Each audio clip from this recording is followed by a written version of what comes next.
안녕하세요. 안녕하세요.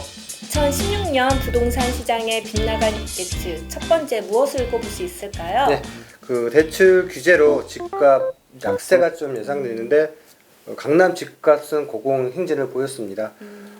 부동산 관련 주요 연구기관의 경우 유동성 장세가 이어지면서 2016년에는 상승폭이 둔화될 것으로 예상을 했습니다. 네. 그러나 서울 특히 그 강남권이 크게 오르면서 예측은 다소 빗나갔다고 볼 수 있습니다. 그렇군요. 강남권 집값이 많이 올랐다고 하는데 도대체 얼마나 올랐습니까? 네. 올해 전국 아파트 값은 4% 정도, 수도권은 5%, 지방은 2% 정도 상승을 했습니다. 수도권을 제외하고는 2016년 집값 전망치가 크게 다르지 않았다고 볼 수 있습니다. 그렇다면 수도권은 얼마나 올랐죠?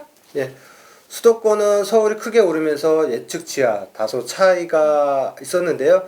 2016년 서울 아파트 매매 가격은 7.57% 올랐고 강남 상하구는 평균 9.64% 올랐습니다. 특히 강남 사구 재건축 아파트 값이 크게 올랐는데요.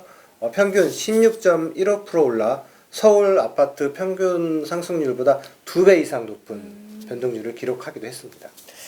그렇다면 왜 이렇게 올 한 해 강남권 집값이 많이 올랐을까요? 2016년 아파트 시장은 저금리 기조가 지속됨에 따라서 시중에 있는 유유자금이 분양시장에 몰렸고요.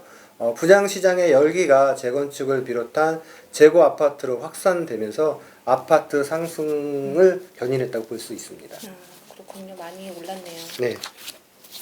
그러면 2017년 집값 전망 어떻게 보십니까? 네. 제일 궁금한 내용인데요. 그렇죠. 네. 공급과잉, 기준금리 인상, 정부 정책 등의 영향으로 내년 시장이 그리 밝지만은 않습니다. 2017년부터 18년까지 79만여 가구가 공급되는 점은 기존 재고 아파트 시장에 부담이 될 수밖에 없을 거고요.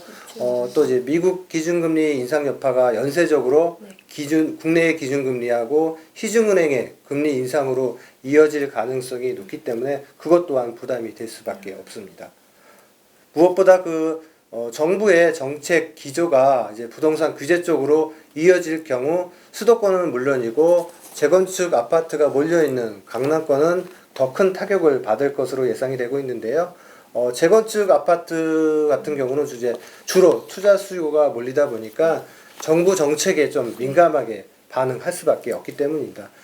지금은 이제 전국 혼란과 계절적인 비수기로 약세를 보이고 있지만 부동산 시장의 그 가열 양상이 재현될 경우에는 투기가율 지구 지정이나 LTV, DTI 같은 이제 금융 규제가 강화되면 이제 강남권 아파트 시장은 더 위축될 가능성이 높다고 볼 수 있습니다. 네.